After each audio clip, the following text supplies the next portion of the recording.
are to be made at Srisalem Reservoir for power generation through the right side river powerhouse and the pumped storage systems on the left side below the reservoir level of plus 254.2 meters, that is 834 feet, which is the minimum drawdown level.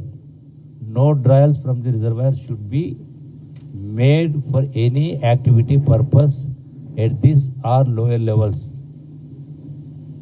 However, in case of very bad years, if it becomes necessary, drawals even at below 834 may be made for drinking water supply only. ఇది నేను ఇచ్చింది కాదు, సమైక్య రాష్ట్రంలో ఇచ్చిన GO. దీనికి భిన్నంగా అసలు ఈ శ్రీశైలం బ్యాక్ వాటర్స్ పైన ఇరిగేషన్ పైర్స్ ఉన్నాయి, పాలమూరు జిల్లాలో ఉన్నాయి. డ్రింకింగ్ వాటర్ కూడా మొత్తం మహబూబ్నగర్ జిల్లా, నల్గొండ జిల్లాలకు మొత్తానికి కూడా డ్రింకింగ్ వాటర్ సప్లై దీని నుంచే ఉంది. అయితే దీనికి భిన్నంగా చాలా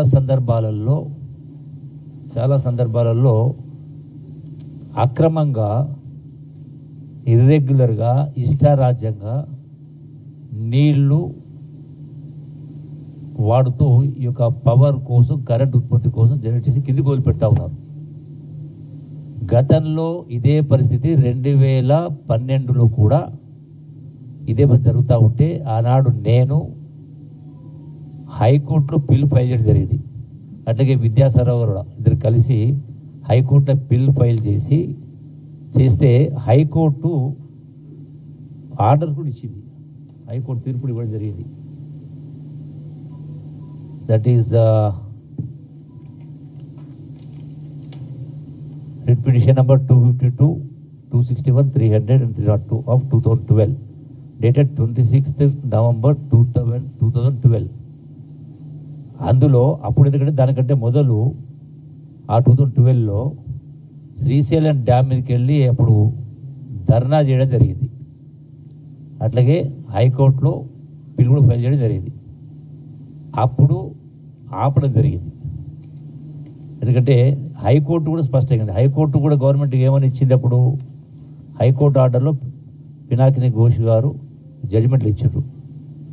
వీ డు నాట్ అంటే స్పష్టంగా we do not think that it is necessary for us to pass any further orders in these matters in view of the fact that the government has specifically stated about the maintenance of the minimum water level in the respective reservoir. So minimum draw levels maintain చేస్తామని government చెప్పింది, కానీ స్పష్టంగా order ఇవ్వడం జరిగింది. కానీ దీని భిన్నంగా ఒకవైపునేమో maintain చేస్తామని చెప్తా ఉన్నారు, ఇంకోవైపునేమో అక్రమంగా తోడేసే కార్యక్రమం చేస్తూ ఉన్నారు. ఈ రోజున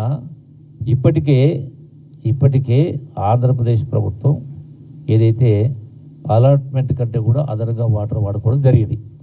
ఇప్పుడు ఈ సిచ్యువేషన్లో తాగడానికి కూడా ఎంటైర్ మహబూబ్నగర్ డిస్టిక్ కాదు, ఇంక్లూడ్ నల్గొండ డిస్టిక్ట్ కూడా ఇక్కడి నుంచే డ్రింకింగ్ వాటర్. సో ఏదైతే ప్రధానంగా 854 ఫీట్ల కంటే 254 మీటర్స్, దానికంటే తక్కువ 830 ప్లస్ 834 ఫీట్, అంతకంటే తక్కువ ఉండకూడదు. కాబట్టి అంతకంటే తక్కువ ఉన్నప్పుడు వాళ్ళు వాటర్ డ్రా చేయకూడదు. కాబట్టి అక్రమంగా చేస్తూ ఉన్నప్పుడు ఇవన్నీ కోర్టు ఆర్డర్స్ ఉన్నాయి, గవర్నమెంట్ ఆర్డర్స్ ఉన్నాయి.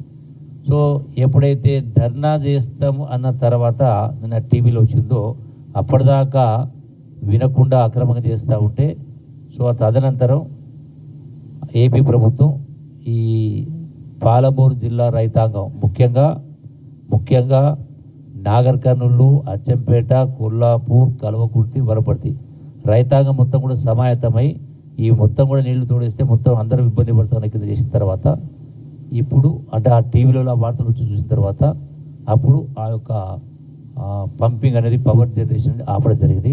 ఒకటే చెప్తామంటే పాలమూరు రైతాంగం కానీ, పాలమూరు ప్రజలు కానీ ఖచ్చితంగా పాలమూరు జిల్లాకు ఎప్పుడు నష్టం జరిగినా ఖచ్చితంగా రైతుల పక్షాన రైతులు సిద్ధంగా ఉన్నారు.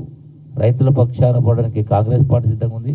అంటే మా ప్రజాప్రతినిధులు కూడా కలిసికట్టుగా ఉండి ఇటువంటి అక్రమంగా తరలించే ప్రయత్నం చేసినా ఖచ్చితంగా మేము ఊరుకునే పరిస్థితి ఉండదని చెప్పని మరొకసారి ఆంధ్రప్రదేశ్ ప్రభుత్వానికి కూడా హెచ్చరిస్తూ, ఎందుకంటే చట్ట ప్రకారం నడుచుకోవాలి. మా ఉద్దేశం కూడా ఏంటంటే 2 రాష్ట్రాలు కూడా ఏదున్నా కూడా చట్ట ప్రకారం ఇప్పటికి ఈ వాటర్ అలొకేషన్ సంబంధించి ఇంకా ఇప్పటికి కూడా కోర్టులో పెండింగ్ ఉంది. ఇంకా నిజవిధంగా కూడా యాక్చువల్గా అది డిసైడ్ కాలేదు.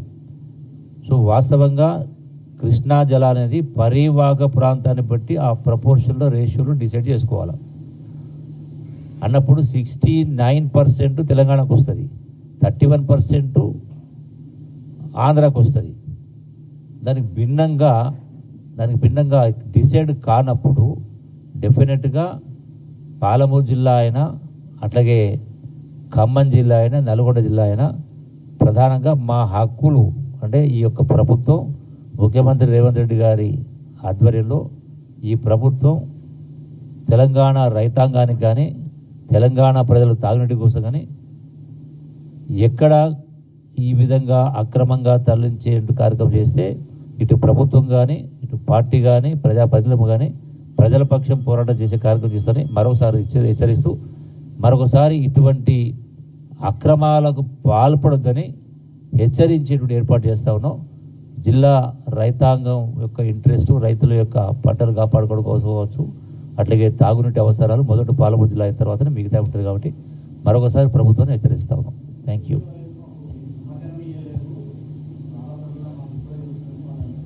సమాచారం ఇవ్వలేదేంటి? చదువురాని అమాయకుల జీవోలు ఉండగా, కోర్టు ఆర్డర్స్ ఉండగా ఎందుకు చెప్పాలా?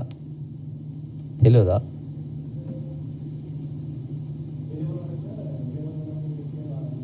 డెఫినెట్గా ఈ యొక్క 854 feet minimum draw level maintain చేయాల్సిందే.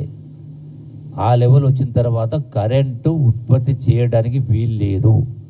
తెలంగాణ రాష్ట్రము కరెంటు ఉత్పత్తిని బంద్ చేసింది ఎప్పుడో, కానీ ఆంధ్ర కంటిన్యూ చేసే కార్యక్రమం చేస్తే ఇప్పటికే ప్రభుత్వ పరంగా ఇరిగేషన్ మినిస్టర్ గారు కానీ, సంబంధిత అధిక చీఫ్ సెక్రటరీ కానీ వీళ్ళందరూ కూడా మాట్లాడడం జరిగింది. సో ఎప్పుడైతే వాళ్ళు రియాక్ట్ కాలేదు కాబట్టి మేము ఈ పద్ధతికి నిర్ణయించుకోవడం జరిగింది. సంతోషం, ఇప్పటికైనా మీరు గుర్తించింది కాబట్టి ఇటువంటి అక్రమాలకు ఇంకోసారి పాల్పడితే మాత్రం ఖచ్చితంగా రైతాంగం, ప్రభుత్వము, పార్టీ, రైతాంగం అందరూ కూడా సమిష్టిగా పోరాటం చేసే కార్యక్రమం చేసి మా హక్కుల్ని, రైతుల హక్కుల్ని, ప్రజల తాగునీటి అవసరాలను కాపాడుకునే కార్యక్రమం చేస్తూనే మరొకసారి హెచ్చరిస్తూ ఉన్నాం. Thank you.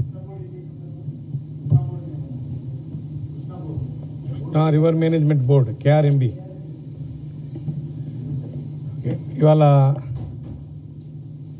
గౌరవ మంత్రివర్యులు పెద్దలు జూపల్లి కృష్ణారావు గారు, నాతోటి సహచర శాసనసభ్యులు నాగర్ కర్నూలు కూచుకుల్ల రాజేష్ రెడ్డి గారు, మేమందరం కూడా ఇవాళ మీ ముందుకు రావడానికి ప్రధానమైన కారణం ఏమిటంటే ఈ నాగర్ కర్నూలు జిల్లాలో ఉన్నటువంటి 4 నియోజకవర్గాలు, అట్లాగే వనపర్తి నియోజకవర్గంలో ఉన్నటువంటి రైతులు ఈ మొక్కజొన్న చేయలేయడం జరిగింది. చాలా వరకు ఈ క్రాప్ వచ్చింది. ఇంకా ఒక 30% ఆఫ్ ఈ మేజ్ క్రాప్ ఏదైతే ఉందో అది ఎండిపోతూ ఉంది.